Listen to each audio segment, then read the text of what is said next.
Gaillot, je suis le conservateur des musées de la Porte du Hainaut et quand on m'a demandé qu'est-ce qui vous semblait le plus pertinent en tant que pépite patrimoniale de l'Amandinois, j'ai évidemment pensé à la chapelle de Notre-Dame de Malaise.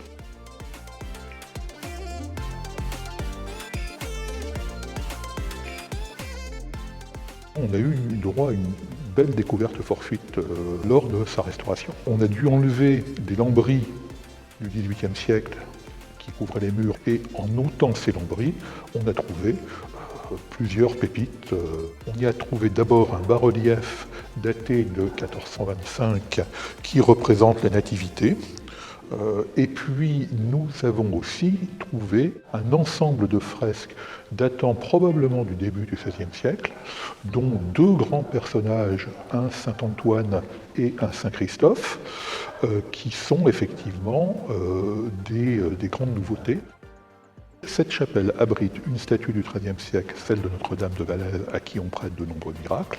Et ce que je vais vous présenter, c'est aussi deux Vierges à l'Enfant, plus tardives, qui sont au musée de la Tour abbatiale à Saint-Amand.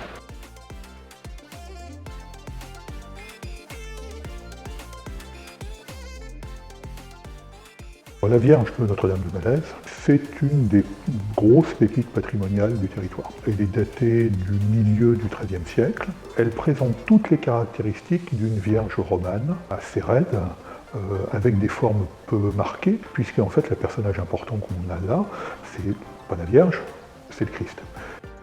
Les deux Vierges amandinoises sont au musée de la Tour abbatiale, à Saint-Amand-les-Eaux, et l'une est du fin XIIIe, début XIVe siècle. Ce n'est plus seulement la Mère de Dieu, c'est aussi une femme, on voit qu'elle a des formes, et puis c'est la Reine des Cieux, et elle devient effectivement, elle prend beaucoup plus d'importance. C'est une vision plus humaniste qui commence à apparaître.